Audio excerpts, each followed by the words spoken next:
Fala pessoal do canal Mais Direito, tudo bem com vocês? Continuando esse bate-papo que eu estou mantendo e vocês estão vendo no canal a respeito das repercussões jurídicas do coronavírus, o tema de hoje, o tema desse vídeo é a respeito de processo civil.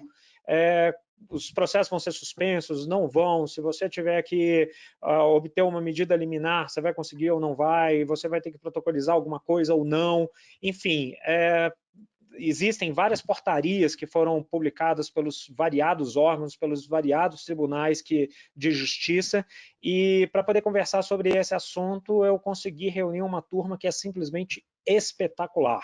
Eu consegui reunir aqui para poder explicar para vocês três grandes professores, três grandes advogados, três grandes profissionais, que é o Carlos Henrique, na verdade, Cazem, o famoso Cazem, nada de...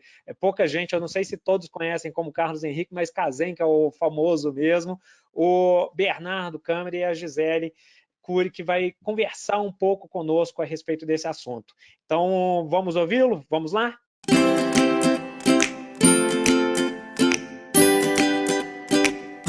Pessoal, muito obrigado, Gisele, muito obrigado, Bernardo, muito obrigado, Carlos, por terem aceito meu convite de participar desse bate-papo a respeito de processo civil.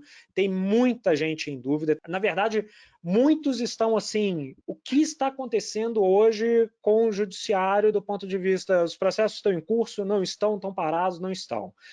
Bernardo, eu vou começar contigo. Eu queria saber se você poderia nos ajudar. Afinal de contas, os processos estão em curso, estão suspensos, como que estão? Primeiro, né, quero agradecer a oportunidade, parabenizar pela coragem, né, de se expor, de fazer o programa e nos chamar para esse bate-papo. Bem, né, nós estamos vivendo um momento único da nossa história e todos os tribunais editaram portarias suspendendo os prazos processuais. Então, nós estamos no momento em que os processos estão suspensos. E pelo CPC, o que se estabelece a suspensão num processo? Não se praticam atos. Os atos, então, processuais não vão ser praticados, salvo atos urgentes ou atos que às vezes podem, né? Eu, por exemplo, na minha advocacia, eu estou aproveitando e estou agilizando algumas petições pendentes e vou protocolizá-las normalmente, principalmente nos processos eletrônicos, então não tem impedimento para isso.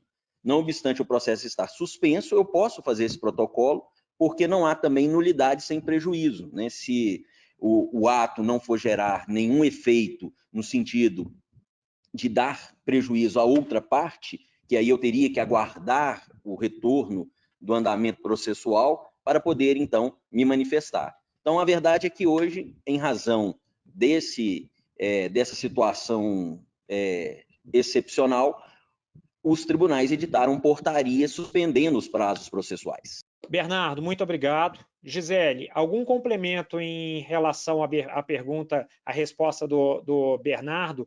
E aí eu já faço um complemento adicional. O que é considerado urgente? Bom, primeiramente agradeço o convite e a disponibilidade desse meio de comunicação nesse momento complicado e complementando aqui a excelente fala do professor Bernardo, eu só tenho a acrescentar aqui que além de todas essas portarias e resoluções, também até a fim de uniformizar para que não haja portarias muito díspares de um estado para outro, o que geraria mais problemas e contradições, o CNJ, por meio da resolução 313, ele disciplinou algumas questões eminentes básicas. A primeira delas é a respeito da suspensão dos prazos para todo o país, para todas as jurisdições de todo o país, não se aplicando apenas para a Justiça Eleitoral e para o STF. O restante se aplica, ainda que cada estado tenha a sua portaria, todos têm que se adequar a essa resolução do CNJ, que é a resolução 313, determinando a suspensão de todos os prazos até 30 de abril. Bom, e aí vamos lá. Nas questões urgentes. As questões urgentes são aquelas já disciplinadas que preenchem os requisitos legais de urgência. E aí é claro que com o estado de pandemia em que nos encontramos, eu creio que os julgadores, ao analisar as questões apresentadas como urgências, eles terão um rigor um pouco mais.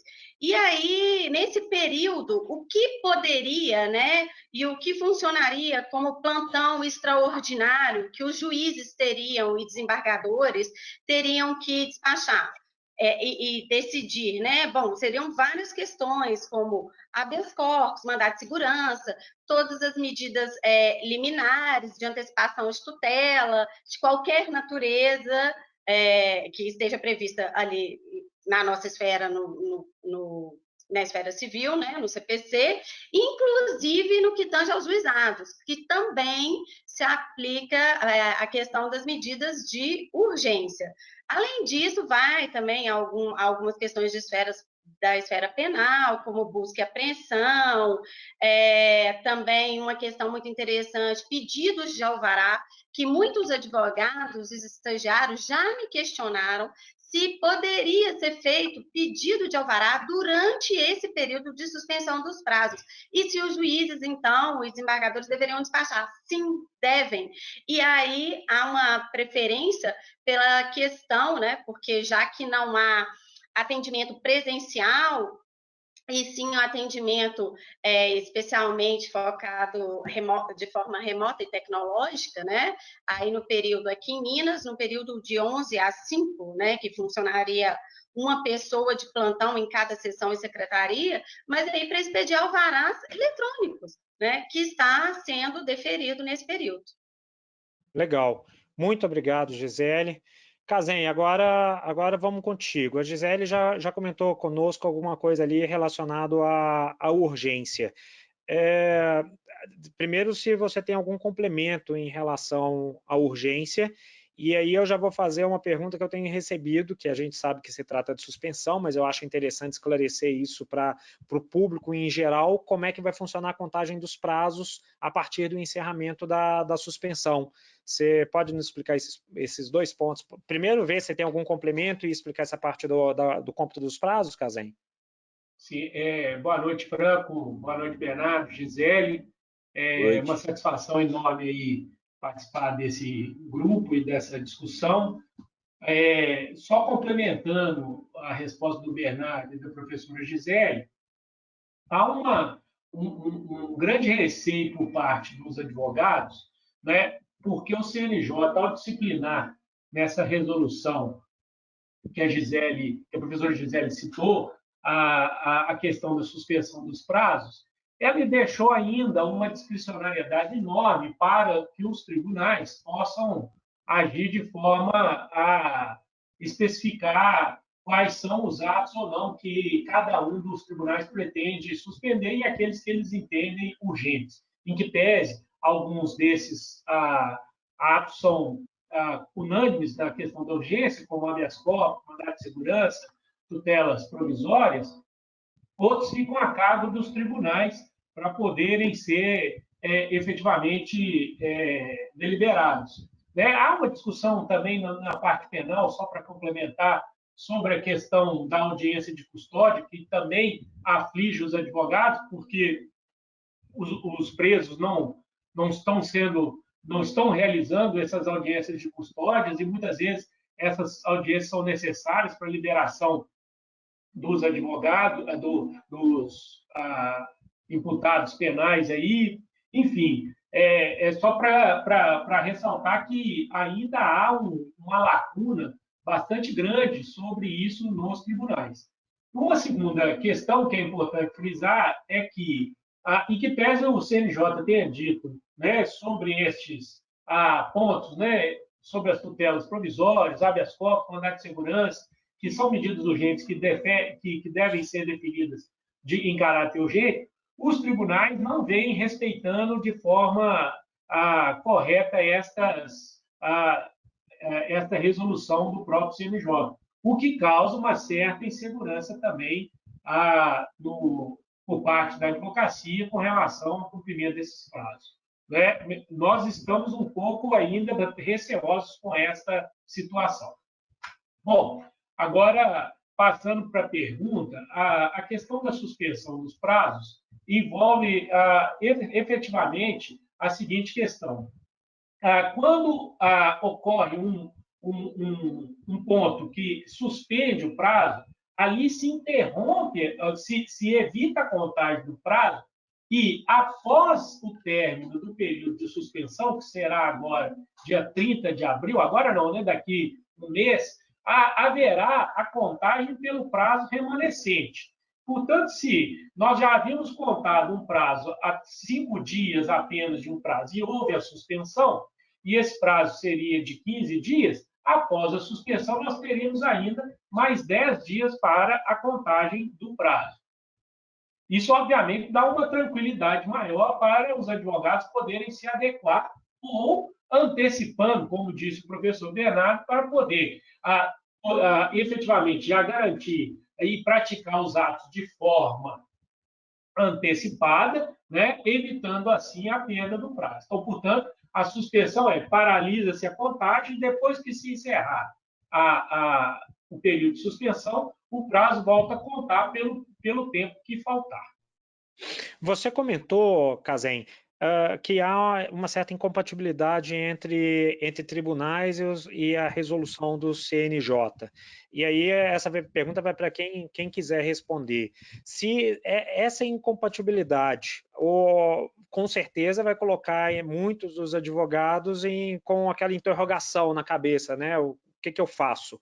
O que vocês sugeririam? Seguir, pecar pelo excesso e protocolizar já de uma vez, aproveitando como o Bernardo falou, ou aproveitar, ou deixar realmente para poder protocolizar em cima da hora, correndo o risco dessa divergência?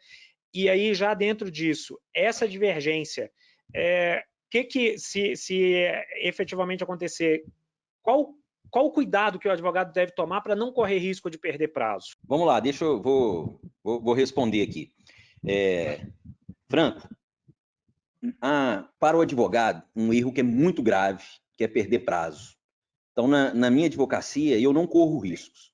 Eu vou ver a portaria do tribunal local, se eu estou falando em Minas Gerais, eu vou ao Tribunal de Justiça e vou ver a portaria do Tribunal de Justiça e vou seguir aquela que vai ser mais, vamos assim dizer, que vai ser a mais rigorosa, né? Então, vou seguir a que vai me levar a um menor prazo, para não correr risco nenhum, né? Até porque, no meu entendimento, deve prevalecer o direito local, né? Até porque o CNJ, ao regulamentar, ele deu essa oportunidade para que os tribunais de justiça dos estados regulamentassem especificamente em razão das suas circunstâncias, né? E aqui em Minas Gerais nós também tivemos decreto municipal, nós tivemos decreto estadual, então é preciso que o advogado observe isso tudo.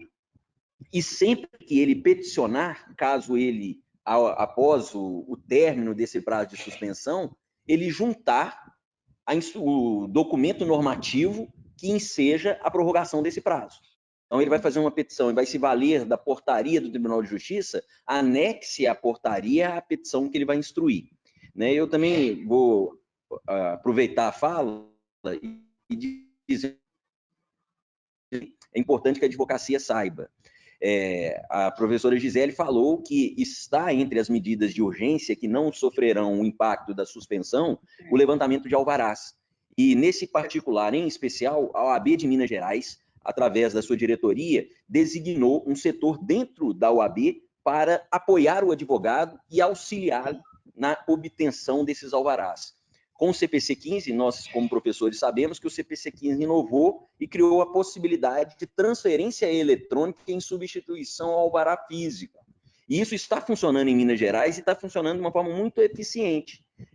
Felizmente, e eu posso dizer até como experiência, hoje eu recebi creditado na conta do meu escritório um pagamento decorrente de uma transferência eletrônica em substituição ao alvará físico. Nós entramos em contato com a secretaria da vara onde esse processo tramitava, conversamos com o escrivão, ele falou perfeitamente, revogou o alvará físico e fez essa ordem de transferência eletrônica, até porque, diante dessas circunstâncias, vai ser muito difícil a pessoa ir ao fórum, e depois também os próprios bancos estão criando situações para poder facilitar no tipo de levantamento, sem que você tenha que ir, né, fisicamente à agência bancária. Então, eu gostaria de falar sobre isso. Pessoal, muito obrigado, Gisele, muito obrigado, Bernardo, muito obrigado, Cazem, por essas explicações. Você aí de casa, continue aí, se inscreva no canal, dê sua curtidinha, porque no próximo a gente vai falar um pouco sobre audiência, sustentação oral, prescrição, assuntos que certamente são do seu interesse. Então, vamos lá para o próximo vídeo. Muito obrigado, um abraço a todos vocês à distância por causa do coronavírus. Até mais.